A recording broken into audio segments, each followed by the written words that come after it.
Hi, I'm John Schroeder, welcoming you to another Casey Clips video. There were many questions that no one ever thought to ask Edgar Casey while he was alive. Among them is today's question asking, does God evolve? While Casey did not address this question directly, he told us so much about the nature of God and our relationship with our Creator that we can extrapolate or derive, hopefully, the answers from what he did tell us. This video's question comes from the paradox that since God already knows everything there is to know, can God evolve, learn new things, or even be surprised?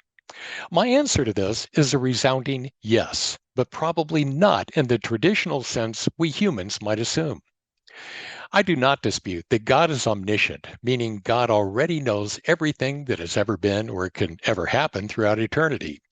But the excitement of life often comes from experiencing something that we only dreamed about before. My point is that God already knows everything we might do, but there are an infinite number of experiences still inside our imaginations that we have yet to make real. It's similar to the story of Pinocchio, where he starts out as an animated puppet, but after many trials and tribulations, he returns home weary and wiser because he took action on his dreams. It works well that we end up entertaining each other for eternity through our ongoing efforts to turn our thoughts into reality. But what about God? How does God, our Creator, stay entertained? I believe that God is continuously experiencing the entirety of creation through the unique perspectives of each soul. In the same way that parents enjoy watching their children making new discoveries in life, God enjoys all of creation through the eyes of all of us, we beloved siblings. In that way, all things old become new again and again, forever. Another way to look at the concept of perfect beings evolving comes by studying the life of Jesus. The Bible tells us that even though Jesus was perfect, he learned obedience through the things that he suffered. What does it mean to still be able to learn when you're already perfectly omniscient?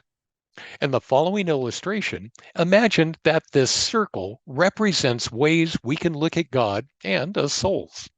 You've probably heard me speak of how a zygote and the growing cells within its membrane are representative of how we all live and move and have our very being within the mind of God. So let me take the specific example of obedience.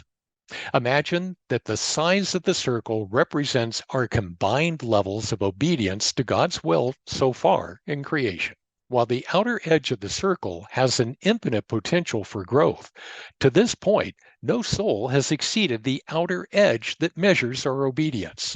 But Jesus in the Garden of Gethsemane chose not to let the cup pass, saying, "Nevertheless, thy will be done."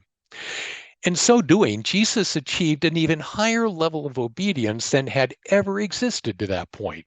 So the circle expands to accommodate a new and improved level of our combined obedience. Jesus said that we would do even greater things than he did.